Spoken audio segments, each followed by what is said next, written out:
So this morning marks the beginning of a brand new sermon series. Yay! For the next several weeks, we will be highlighting scenes of intense trauma in the Old Testament. My intent for this series is not to tell full, complete stories with beginnings, middles, and nice endings, but instead my intention is to focus on particular moments in the Bible, particular emotions of particular characters, and finally to help lead us in the search for God's healing hand in the midst of these intense and painful biblical narratives. And who knows, maybe looking at some of these stories will encourage some of you on your own time to read on and find out what happens next. So this morning, obviously, we're looking at Ruth. We're going to start by considering this scene at the beginning of the book of Ruth. So there's a man named Elimelech and a woman named Naomi who travel from Judah to the country of Moab to escape a famine in the land of Judah. Naomi and Elimelech have two sons, but Elimelech dies, and Naomi is left alone with her two sons, Mahlon and Chilion. Her two sons take two wives, but after about 10 years, Naomi's two sons die. We don't know why or how, but seemingly inexplicably, all the men in Naomi's family are now dead.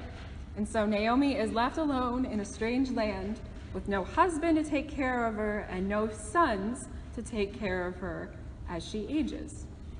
Despite the very plain and matter-of-fact way in which these first few lines are narrated, the scene unfolding before us is truly a devastating one from its very onset.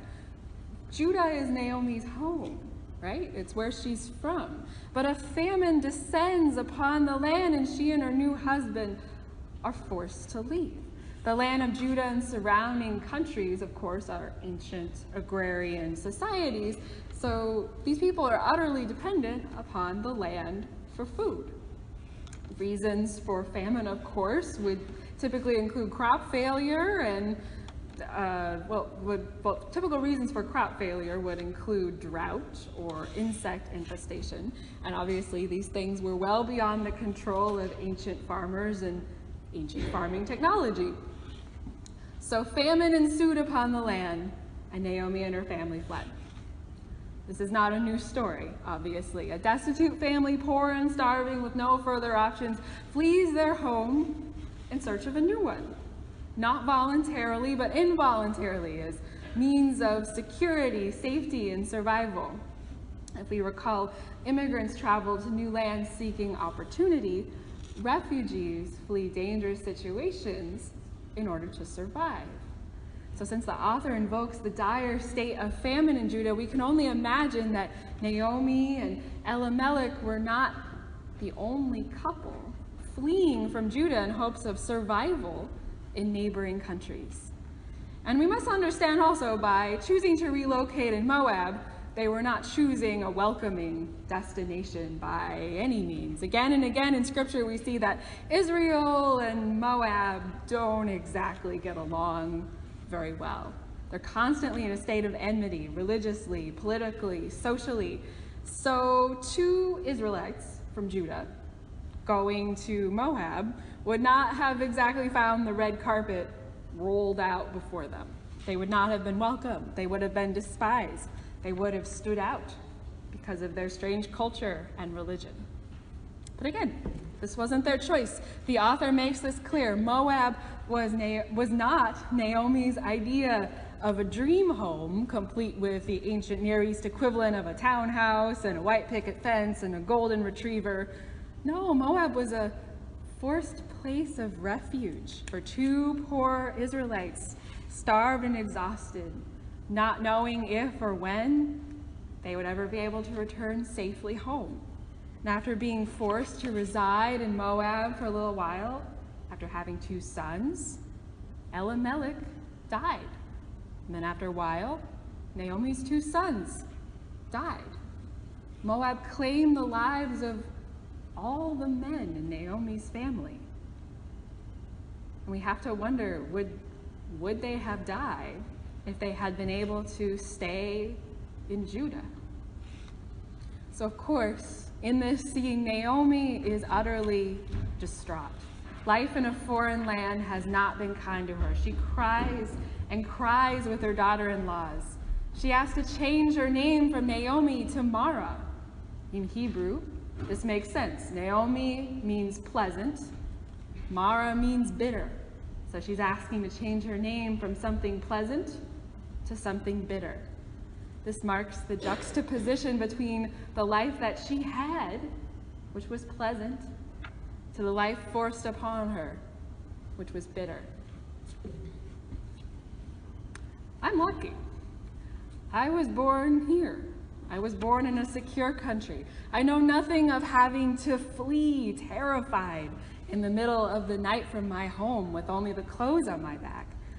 I know nothing of having to fight for survival on a long, dangerous trek towards safety.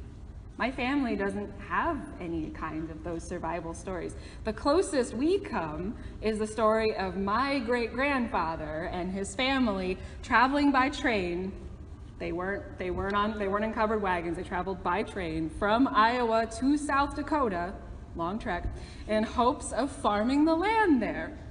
But once my great-grandfather arrived in Belfouche, South Dakota, he realized that he had invested his hope and time and money in a terrible land with terrible soil in which nothing but prickly pears could grow.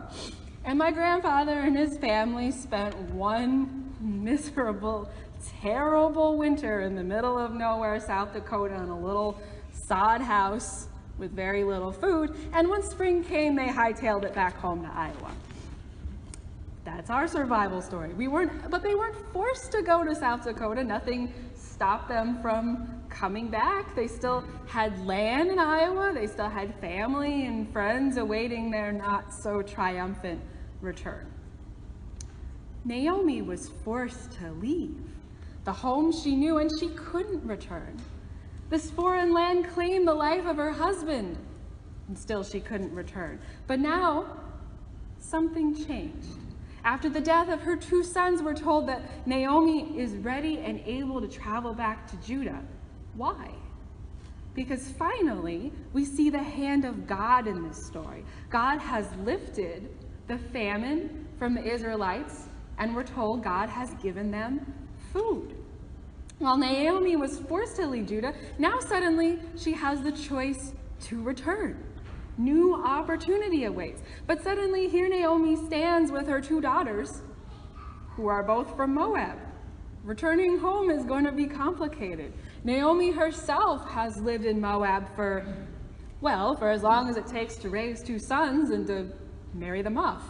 Naomi is caught between 2 homes now, the one in which she was raised and the one in which she has raised a family. She stands weeping with her 2 daughters, telling them to stay in Moab.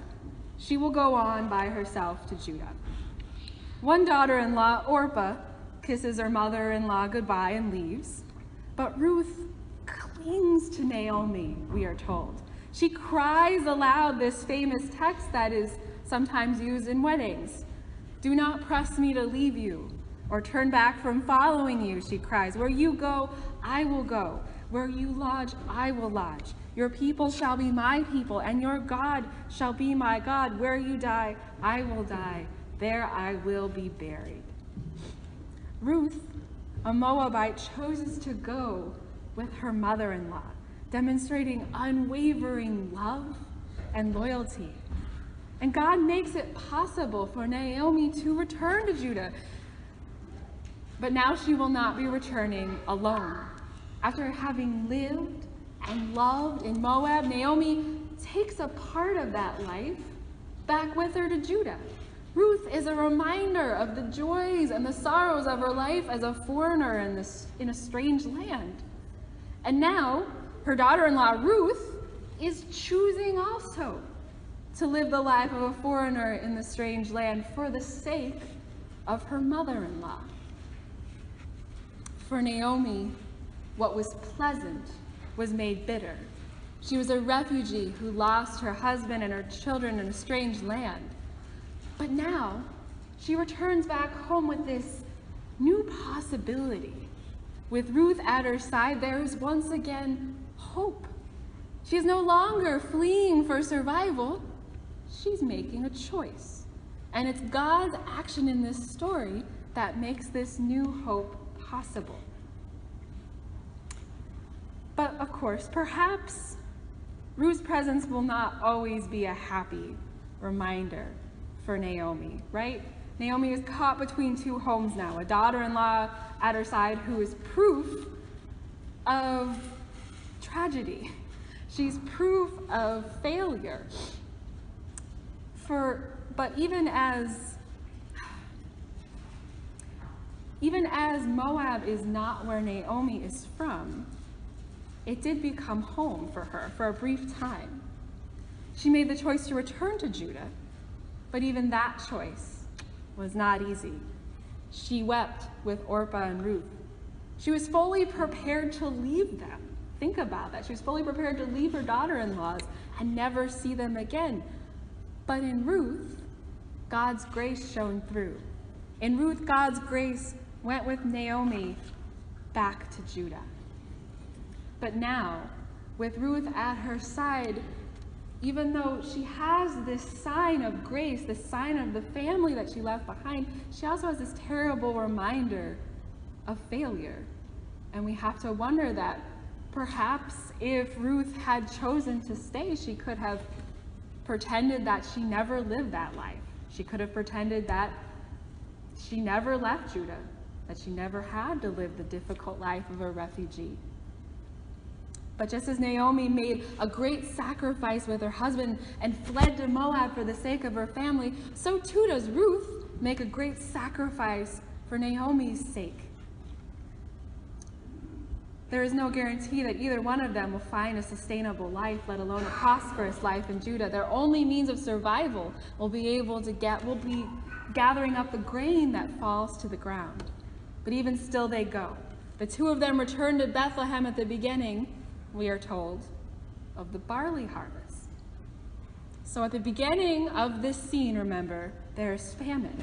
But at the end of this scene, there is harvest. That's not by accident. Harvest indicates hope. Hope gives way to new possibilities for these two widows living now in the same city where Jesus would one day be born, Bethlehem. To Mary and Joseph, another family forced to flee across borders for survival. Ruth, this Moabite widow fleeing towards a strange land, would be the great-grandmother of King David. And ultimately, her story would become a part of Christ's story. God made the story of the unwelcome refugee, the widow, the destitute, and the desperate a part of God's own story. Ruth could barely hope to survive until the end of her own story, and yet she is captive to this hope. She could not see that one day David would rule over the land that she has no share in. She could not see that God would also become a poor refugee who would bring hope to the hopeless, who would liberate people from their bondage. But it is this hope that binds Naomi and Ruth, and it is this hope that pushes them forward. Amen.